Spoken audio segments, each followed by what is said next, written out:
Salut à tous, la team OL, Thomas M. Show pour Lyon Fan TV. Très heureux les gars de vous retrouver pour une nouvelle vidéo. J'espère que tout le monde va bien en ce dimanche. Profitez de votre dimanche. À Lyon, il fait pas très beau, nuageux, un petit peu froid. Je crois qu'on est la ville la plus froide de France. C'est comme ça, c'est l'hiver les amis. Cet hiver qui... en tant que supporter lyonnais, est compliqué. En tout cas, cette saison qui est très compliquée. Là, je vais vous faire une petite vidéo. Non pas mercato, ça sera peut-être le cas d'une vidéo un petit peu après. Il n'y a pas grand-chose à raconter, les amis, dans le mercato, mais voilà, peut-être pour parler un petit peu des dernières peut-être pistes potentielles ou les râteaux qu'on a pris, ça pourrait être peut-être intéressant. Non, là, c'est la vidéo des 5 choses que nous avons retenu du derby. J'ai mis un petit peu de temps à la faire. Veuillez m'en excuser. Les amis, n'hésitez pas à vous abonner et à poser un like. C'est très important pour cette chaîne. Alors oui, le derby, c'est... quand on est supporter lyonnais, c'est l'un des matchs les plus importants de la saison. Les 2 matchs les plus importants de la saison. Parce qu'il y a cette suprématie régionale, parce qu'il y a tout ce folklore autour du derby. Mais comme je l'ai dit en avant-match, moi je trouve que le derby a perdu de sa saveur du fait de la crise du Covid, du fait du classement des 2 équipes, parce que finalement on a eu sur le terrain quelque chose de pas top, j'en parlerai un petit peu après, ça sera dans mes 5 points, mais il n'y a plus cette saveur particulière, il y a quelque chose qui s'est cassé, il y a quelque chose qui s'est cassé entre les supporters et l'institution de l'Olympique Lyonnais. Donc tout ça fait qu'il y a une sorte de marasme ambiant qui est pas bon, qui est pas bon. Un marasme, ce n'est jamais bon, vous allez me dire, c'est une redondance. Mais il y a quelque chose autour du club en ce moment, quand on est supporter, qui se passe mal. On n'a plus confiance en l'institution, on n'a plus confiance en les hommes, on n'a plus confiance en notre équipe. Donc, nous sommes un petit peu perdus et finalement, on traverse cette saison en tant que supporter comme notre équipe, à savoir comme des fantômes. Comme des fantômes. Et pourtant, première chose que nous avons apprise de ce derby, c'est que l'Olympique Lyonnais, enfin, commence une série de victoires. Ça n'était pas arrivé depuis longtemps, depuis le mois de septembre, on avait enchaîné Nantes et Strasbourg, et depuis, nous n'avons pas enchaîné 2 victoires de suite. Là, c'est le cas avec la victoire contre 3 la semaine dernière et la victoire dans le derby. 2 fois 1-0 par le plus petit des scores. Mais l'important, et Peter Bosz l'a répété, ce sont les 3 points. Ce sont les 3 points. Cette victoire, elle fait plaisir aux supporters. Quoique, on verra un petit peu après que ce n'est pas forcément le cas. Mais en tout cas, on a gagné, il fallait enchaîner 2 matchs de suite, tenter une série de victoires, parce que c'est la seule manière que nous aurons de remonter au classement, de pouvoir entrevoir un petit peu le podium, même si c'est aujourd'hui encore très compliqué, l'Olympique Lyonnais est 10e de championnat, mais en tout cas, voilà. Même par le plus petit des scores, il fallait absolument gagner. Peter Bosz l'a dit, nous étions sous pression. Et sous pression, nous devions absolument l'emporter pour nous, pour les supporters, et puis surtout pour nous donner un petit peu d'air. C'est ça le truc, se donner de l'air. Et le contexte était particulier, 5000 spectateurs seulement, un engouement qui est un petit peu baissé par tout ce que je vous ai dit avant. Voilà, l'engouement autour de ce derby n'est plus du tout le même, et pourtant, il fallait faire le job. Il fallait faire le job et montrer que nous étions toujours là, que nous étions prêts à nous battre. On a vu de l'intensité, pas sûr du très long terme, mais on a vu un petit peu d'intensité. On était face à une équipe de Saint-Etienne qui n'était pas topissime, hein, quand on est dernier de Ligue 1 et qu'on joue avec quasiment la Nationale 2 de Saint-Etienne. Bon, voilà, et ça a donné un scénario pas exceptionnel dans le jeu, et c'est le sujet de mon deuxième point, de la deuxième chose que nous avons apprise de ce match entre l'OL et Saint-Etienne, c'est que c'est une énième purge à laquelle nous avons assisté, et c'est peut-être ce que nous retenons aussi. C'est qu'évidemment, il y a toujours cette phrase qu'on a entendue, en tout cas depuis qu'on supporte l'Olympique Lyonnais, un derby, ça ne se joue pas, ça se gagne. Et puis on est complètement dans cette logique-là. On a gagné, mais on ne l'a pas joué vraiment, ce derby. Énième purge.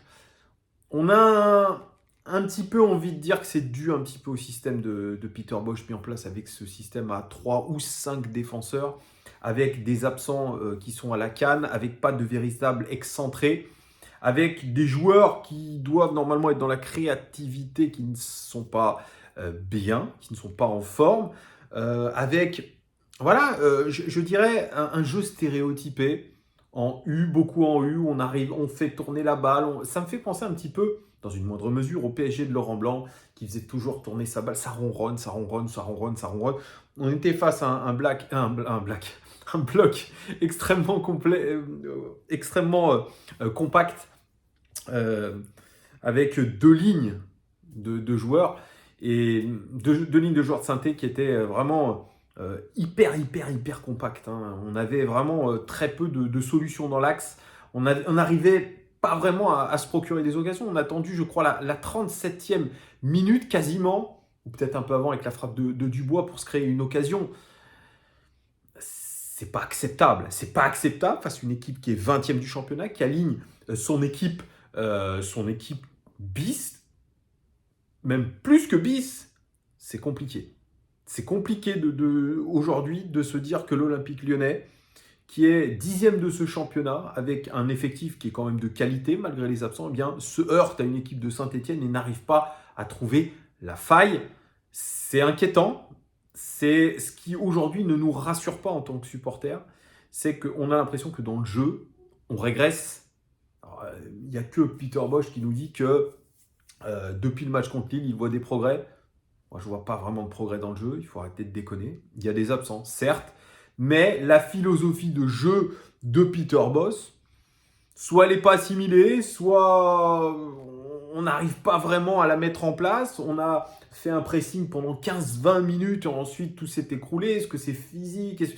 Il y a plein de choses qui rentrent en ligne de compte. Et on voit que Saint-Etienne a joué bloc bas avec deux lignes vraiment très compactes et qu'on n'a pas réussi finalement à jouer correctement face à un bloc bas. Et ça date pas d'aujourd'hui aussi, cette problématique. On l'a eu sous Genesio, on l'a eu parfois sous Garcia, à savoir déjouer un bloc bas. Ça doit faire partie aussi de l'éventail tactique d'un entraîneur. Et j'ai pas été convaincu du tout. On s'est vraiment emmerdé dans ce match-là. On a vu vraiment, on n'a pas vu de football. On n'a pas vu de football. Alors on a eu quelques occasions par-ci par-là, mais on n'a pas vu de football, on n'a pas vu un grand match.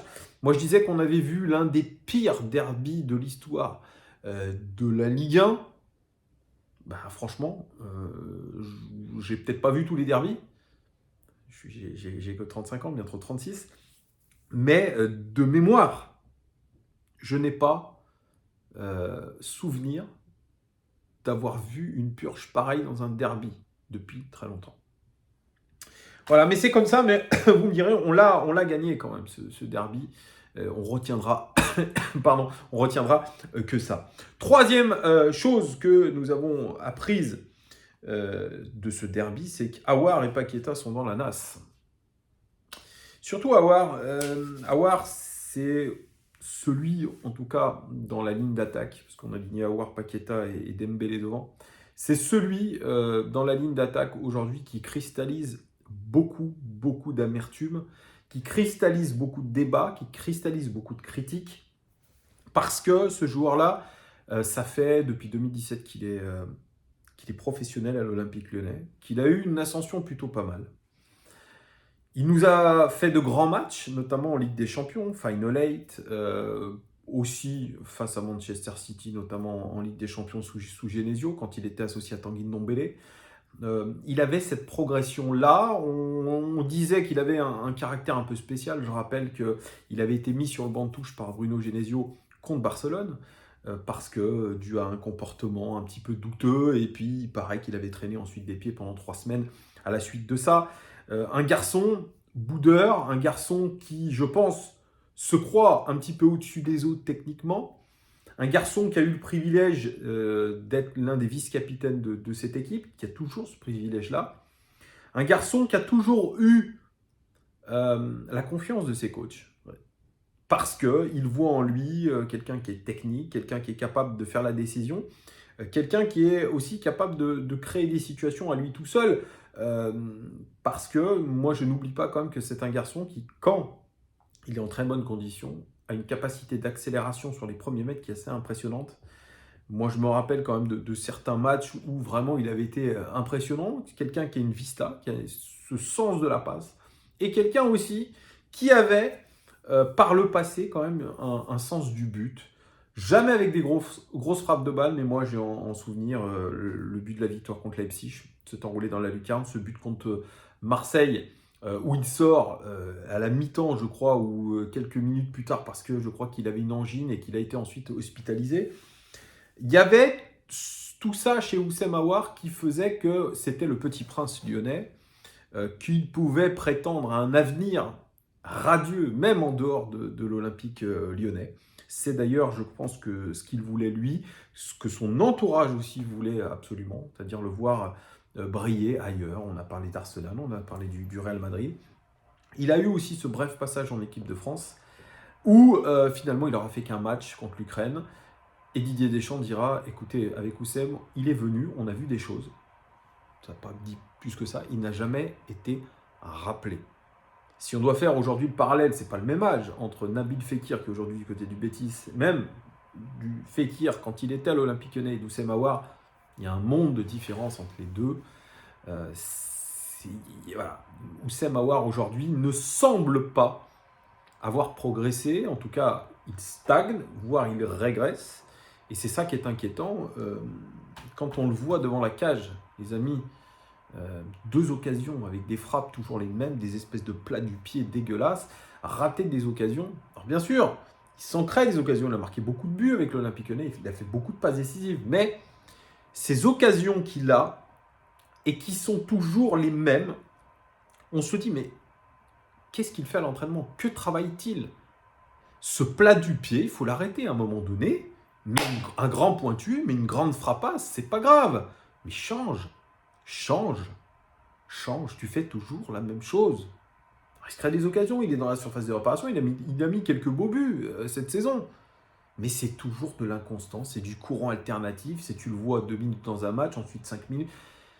Il a du talent, le garçon. Mais aujourd'hui, il semble s'enterrer. Pourtant, il a toujours la confiance du coach. Il est indéboulonnable dans cette équipe. C'est ça qui est ouf. Il est indéboulonnable aujourd'hui. Parce qu'on s'imagine que Houssem Aouar peut faire la différence à n'importe quel moment, via la passe, via un but. Mais il cristallise un petit peu les tensions autour de lui, parce qu'il a un énorme salaire à l'Olympique Lyonnais, quasiment 400 000 euros par mois, qu'il a toujours demandé à partir, mais jamais un club ne s'est manifesté concrètement pour lui. Voilà, on peut le dire ça. Donc, il y a plein de choses autour de Houssem Aouar qui font qu'aujourd'hui, il est en difficulté. Paqueta, pareil. Paqueta, il fait un bon match contre le Paris Saint-Germain. Il marque un très beau but. Il fait 60 minutes de très haut vol. Puis là, ça fait 2 matchs que ça dort. Contre Saint-Etienne, il est aux abonnés absents. On ne l'a pas vu. On ne l'a pas vu. Donc, lui aussi a un petit peu de mal à être constant, à être décisif sur la durée. Sur ce match-là, il n'est pas bon. Paqueta, il faut le dire aussi. C'est un de nos meilleurs joueurs, probablement. C'est peut-être notre meilleur joueur de champ, ok. Mais sur ce match-là, il est clairement en dessous. Est-ce que c'est un problème physique post-Covid? Est-ce que c'est lié à d'autres choses? J'en sais rien. Mais en tout cas, Paqueta à un niveau de performance constante nous manque. Et dans le jeu, quand vous n'avez ni Aouar ni Paqueta qui sont au top niveau pour la créativité, c'est compliqué parce que vous avez le seul Guy Barrage derrière qui essaye d'être au four et au moulin pour essayer de vous créer quelque chose. Donc, ce n'est pas possible de jouer avec 2 joueurs qui sont évidemment des créateurs, des joueurs qui sont décisifs, mais qui sont éteints. Voilà.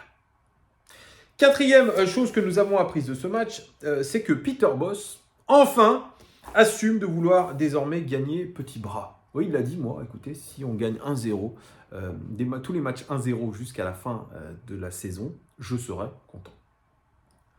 On est loin du discours de Peter Bosz qui nous disait qu'il voulait un jeu offensif, attractif, avec beaucoup de buts, des actions marquantes, on en est loin. Aujourd'hui, on a un Peter Bosz qui est dogmatique. qui a écouté un petit peu Ponceau, là, ce qu'ils lui ont dit, écoute mec, si tu veux pas qu'on te mette à la porte, il va falloir que tu commences à cadenasser. Eh oui, parce que le plus important aujourd'hui, quand vous jouez, c'est la défense. Marseille a l'une des meilleures défenses, si ce n'est la meilleure défense de France. C'est comme ça que vous arrivez à faire des séries, en bétonnant derrière. Et ça, il a fallu attendre la fin décembre ou le début du mois de janvier pour s'en rendre compte. Voilà. Peut-être ce qui fait aujourd'hui que nous avons des purges, parce qu'on bétonne.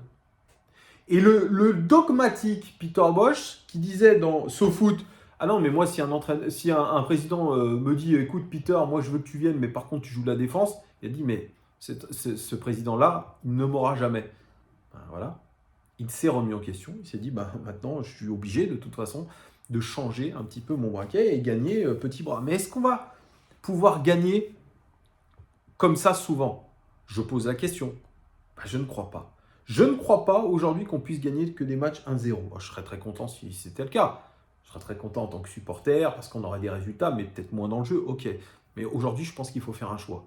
Soit on joue bien et on n'a peut-être pas de résultats, soit on joue mal et on a des résultats. Moi, je préfère finalement cette deuxième option, même si ça fait rager, parce que le football est un spectacle, parce qu'on veut voir des choses, parce que certains se déplacent au stade, parce qu'on paye des abonnements télé. Ok.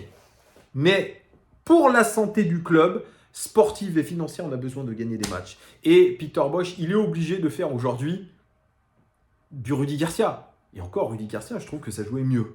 C'est ça qui est fou. Il est obligé aujourd'hui de se dire on va gagner peut-être 1-0 ou même 2-0, même si à chaque fois on a cette marge, elle est infime. Infime cette marge. Et qu'une erreur de défense donne ensuite l'opportunité à l'adversaire de nous rejoindre. Mais en tout cas, 2 clean sheets de suite, c'est intéressant. Je ne dirais pas que c'est de bon augure, mais ça peut nous donner un petit peu plus de confiance. Surtout quand on avait un Thiago Mendes en défense centrale qui a remplacé Boateng. Voilà. Certes, face à Saint-Etienne encore une fois. Mais voilà, mais en tout cas, Peter Bosz, le dogmatique est enfin devenu un pragmatique et s'adapte à la Ligue 1. Antoine des éditos disait finalement ça les crève moins, ça les fatigue moins. C'est vrai, on a l'impression d'avoir quand même une équipe un petit peu moins fatiguée, qui ne doit pas défendre sur 40 à 50 mètres, qui a beaucoup d'espace dans son dos. C'est un petit peu plus équilibré, mais c'est au détriment d'autres choses dans notre jeu. On ne peut pas tout avoir cette saison, malheureusement, il faudra bien s'en rendre compte. Et puis, cinquième et dernière chose, les amis, que nous avons appris de ce match, c'est que, encore une fois, l'efficacité est apocalyptique du côté de l'Olympique Lyonnais. Incapable de marquer ses occasions, même à 4 contre 2. Tino Kadewere, Oussem Aouar, Paqueta ont raté des occasions absolument, quasiment immanquables, de face à face avec le gardien, de but vide. On fait toujours briller les gardiens adverses. Posons-nous les bonnes questions. Peter Bosz n'a même pas la solution. Travailler à l'entraînement, j'en sais rien, mais on ne sait pas être efficace. La preuve en est, nous sommes la 11e attaque de Ligue 1. C'est dégueulasse. 29 buts marqués. Et pourtant, nous sommes la 5e attaque en termes d'expected goals, en termes de buts attendus. On aurait dû marquer 37 buts au lieu des 29. Vous voyez le différentiel, il est de 6 buts. C'est énorme. C'est énorme. C'est énorme. Donc, il va falloir aussi accentuer ce travail devant le but. J'en sais rien, je ne suis pas entraîneur, je ne sais pas comment faire. Mais quand on a si peu d'efficacité, c'est qu'il y a quelque chose à faire. Alors, le point positif, vous allez me dire, c'est que quand vous êtes en sous-performance, soit c'est constant et ça reste toute la saison, et alors là, vous êtes à votre vrai niveau, soit cela veut dire qu'à un moment donné, il va y avoir le switch et qu'on va enchaîner les buts. Moi, je reste sur cette deuxième option en disant peut-être que ça va s'inverser et ça va sûrement s'inverser. Croisons les doigts. Voilà ce que je pouvais vous dire, les amis, des 5 choses que nous avons apprises de ce match. N'hésitez pas à commenter, me dire si vous êtes d'accord avec moi sur ces 5 points. Et puis, à très vite pour une prochaine vidéo. Je vous fais des cœurs. Profitez. À très vite. Gros bisous. Prenez soin de vous. Ciao.